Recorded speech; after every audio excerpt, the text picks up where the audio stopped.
Hello बच्चों, last time जो हम काम कर चुके हैं फिजिक्स के 2016 तक के क्वेश्चन जो बेटा वो मैं आपको लगवा चुका हूँ। 15 से आज जो है वो शुरुआत करते हैं। सारे बच्चे बड़े ध्यान से समझें। काम जो वो क्या करना है, movement of outer electrons in inner orbit of atom produces. बात जो बेटा वो क्या कही हुई है आपको यहाँ पे, अगर मैं बात करता हूँ तो चीज़ें आपको कह रखी हैं। इनर मोस्ट ऑर्बिट जो है और उसके इलेक्ट्रॉन जो है वो कौन से लेने हैं आपने। ऑर्बिट जो है वो कौन सा कहा हुआ है, इनर ऑर्बिट का होगा। और इलेक्ट्रॉन जो है वो कौन से कहे हुए हैं, आउटर इलेक्ट्रॉन्स कहे। इनर ऑर्बिट के आउटर इलेक्ट्रॉन्स जो हैं वो क्या प्रोड्यूस करते हैं, तो वो प्रोड्यूस किसको करते हैं, एक्सरे। ईएम वेव्स जो हमारे पास होती हैं, ईएम वेव के अंदर एक इम्पोर्टेंट क्लासिफिकेशन हमारे पास चलती है और वो जो है बेटा वो क्या होती है हमारे पास, एक्सरे होती है। इसका पैटर्न जो है वो मैं पहले भी आपको बता चुका हूँ। एक्सरे जो है वो प्रोड्यूस कैसे होती है, तो एक्सरे प्रोडक्शन का एक जो मेथड है वो क्या है कि इनर ऑर्बिट के आउटर जो इलेक्ट्रॉन्स होते हैं वो क्या प्रोड्यूस कर रहे होते हैं, वो प्रोड्यूस करते हैं एक्सरे को। तो ये बेसिक सा क्वेश्चन हमारे पास बनता है। अगले क्वेश्चन पे चलते हैं। नेक्स्ट क्वेश्चन जो बेटा वो क्या कह रहा है, gamma ray consist of. Gamma ray जो है वो क्या है बेटा, दोबारा से क्वेश्चन जो है वो वही ईएम वेव से रिलेटेड हमारे पास बन गया है। ये बात जो है वो मैं आपको बता चुका हूँ कि काम हमने क्या करना होता है कि ईएम वेव्स के बारे में जब हमने बात करी थी तो ईएम वेव्स जो हैं उनके अंदर डाटा जो है वो कुछ किस तरीके से आपने करा है। ईएम वेव्स के अंदर जब हम बात करते हैं तो बात नंबर 1 जो है वो हमने क्या याद कैसे करा था, गाड़ी X U V I M rider. इस तरीके से काम जो है ना बेटा वो हमने कर लिया था। कि यहाँ पे अगर हम चर्चा करते हैं तो काम जो है वो हमारे पास क्या हो रहा था, गाड़ी X U V I M rider. ठीक है, ये G4 क्या था हमारे पास, गामा रेज हमारे पास थी। एक्स रेज तो आपको पता ही है कि एक्स रेज हमारे पास है। उसके बाद जो बेटा वो अल्ट्रा वायलेट रेज है। वी का मतलब मैंने आपको क्या बता दिया था, विजिबल रेज बताया था। आई का जो मतलब है वो क्या था, इंफ्रारेड था। एम जो है उसका मतलब क्या है यहाँ पे, माइक्रोवेव है। और उसके बाद आर जो है, आर का मतलब जो बेटा वो क्या था यहाँ पे, रेडियो वेव्स। ठीक है, ये रेज जो है वो हमारे पास किसका काम करती है, these comes under the category of EM waves. तो आपसे किसके बारे में पूछा गया है, गामा रेज के बारे में पूछा गया है। तो गामा रेज जो है वो हमारे पास क्या है, ईएम वेव्स होती हैं, इलेक्ट्रोमैग्नेटिक वेव्स है। और बेटा इंपॉर्टेंट बात जो आपको पता है कि इनकी फ्रीक्वेंसी जो है वो हाईएस्ट होती है। ठीक है, इनकी अगर मैं बात करता हूँ तो फ्रीक्वेंसी इनकी हाईएस्ट होती है और रेडियो वाले की फ्रीक्वेंसी जो बेटा वो क्या रहती है, लोएस्ट रहती है। और फ्रीक्वेंसी और वेवलेंथ इनवर्सली प्रोपोर्शनल होते हैं। तो इसकी फ्रीक्वेंसी अगर हाईएस्ट है तो इसकी वेवलेंथ जो है सर वो क्या मिलेगी, लोएस्ट मिलेगी। ठीक है, और इसकी फ्रीक्वेंसी लोएस्ट है तो इसकी जो वेवलेंथ है वो क्या मिलेगी, हाईएस्ट मिलेगी। क्योंकि आपको और मुझे पता है कि सर वेवलेंथ और फ्रीक्वेंसी जो है वो इनवर्सली प्रोपोर्शनल है। कैसे होते हैं कि lambda into nu is equal to speed of light होता है। तो वेवलेंथ अगर लिखी जाएगी तो बेटा क्या लिखा जाएगा, सी डिवाइडेड बाई म्यू। तो म्यू जहाँ पे ज़्यादा होगी, फ्रीक्वेंसी जहाँ ज़्यादा होगी वहाँ पे वेवलेंथ जो बेटा वो क्या हो जाएगी, कम हो जाएगी। ये चीज़ें जो है ना वो आपको पता होनी चाहिए। इस तरीके से बहुत बेसिक सा सवाल जो है बेटा वो आपके लिए था। अगले क्वेश्चन पे चलते हैं। Hydrogen atom present in acetylene molecule are. बेटा क्वेश्चन जो है वैसे वो केमिस्ट्री का है। आंसर जो है वो मैं आपको इसका बता देता हूँ कि जो एसिटाइलिन है उसके अंदर जो हाइड्रोजन एटम है वो नेचर कैसा होता है, उसका एसिडिक नेचर होता है। ठीक है, कंसेप्ट जो है वो केमिस्ट्री से रिलेटेड है, इस वजह से ऑप्शन जो है बस वो मैं आपको बता रहा हूँ कि भाई एसिटाइलिन के अंदर जो हाइड्रोजन एटम है वो कैसा होता है, एसिडिक नेचर का। ठीक है, अगली जो बात है बेटा वो आपने क्या करनी है, heavy water of atomic reactor is. Atomic reactor में जो हैवी वाटर आप यूज करते हैं, ये जो टॉपिक है बेटा ये भी पिछले वाली सीरीज में भी हम कर चुके हैं कि ये कैसा होता है। ठीक है, एटॉमिक रिएक्टर के अंदर आप किसका इस्तेमाल करते हैं, हैवी वाटर का। हैवी वाटर जो है सर उसको किससे लिखा जाता है, D2O से लिखा जाता है। ठीक है, नॉर्मल वाटर जो है उसको तो किससे लिखते हैं बेटा, H2O से।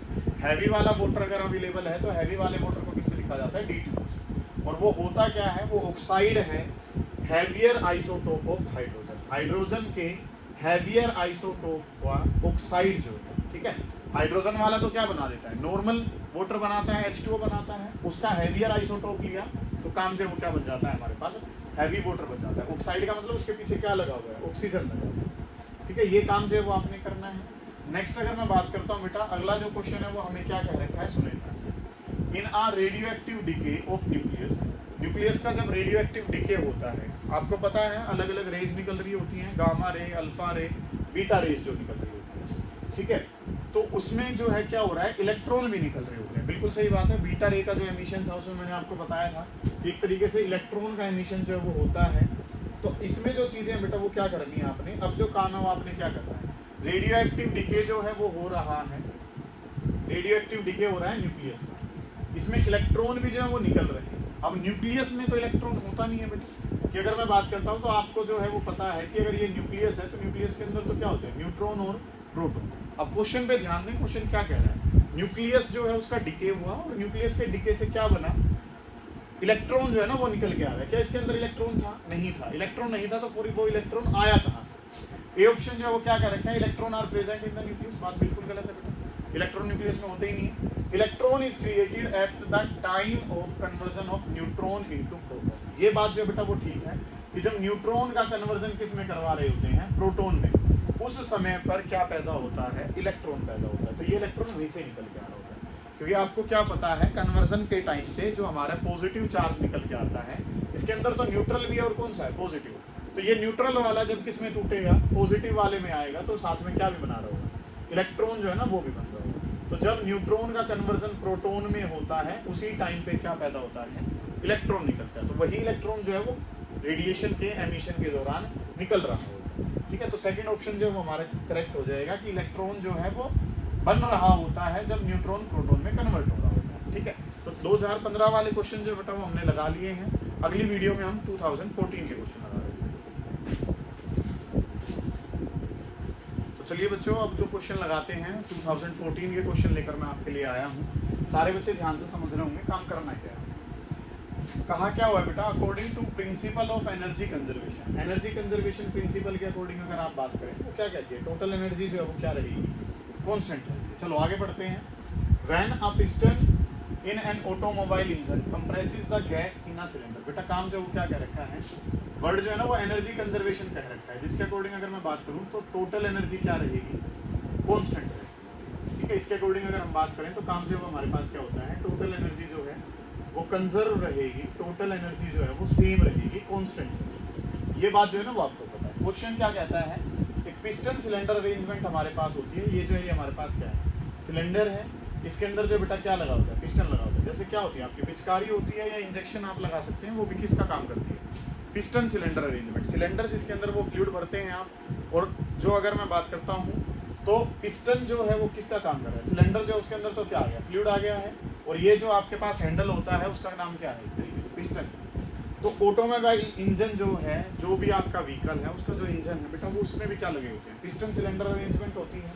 वो गैस को क्या करने लग रहा है, कंप्रेस कर रहा है। इस तरीके से गैस को क्या कर रही है, वो कंप्रेस कर रही है। ठीक है जी, तो क्या हो जाएगा ये पूछा गया बेटा। आपको क्या पता है, टोटल जो एनर्जी है वो क्या रहनी है, कांस्टेंट रहनी है। अब एक बात समझें कि जब आप क्या करेंगे, इस सिलेंडर को जो इसके अंदर गैस भरी पड़ी है उसको पिस्टन से क्या करेंगे, कंप्रेस करेंगे। कंप्रेस करेंगे तो बेटा पोटेंशियल एनर्जी जो है वो क्या हो जाएगी, डिक्रीज कर जाएगी। और पोटेंशियल एनर्जी अगर डिक्रीज करेगी तो काइनेटिक एनर्जी जो है वो क्या करनी चाहिए, इंक्रीज करनी चाहिए। क्योंकि आपको क्या पता है कि टोटल एनर्जी के बारे में अगर मैं बात करूं तो total energy is equals to sum of potential energy plus kinetic energy. ये डाटा आपको पता है कि टोटल एनर्जी जो है वो काइनेटिक और पोटेंशियल का सम होती है। मान लो टोटल को फिक्स कर दिया मैंने, 10 फिक्स कर रखा है, तो पोटेंशियल जो मान लो पहले कितनी थी, 7 थी, काइनेटिक जो है वो कितनी थी।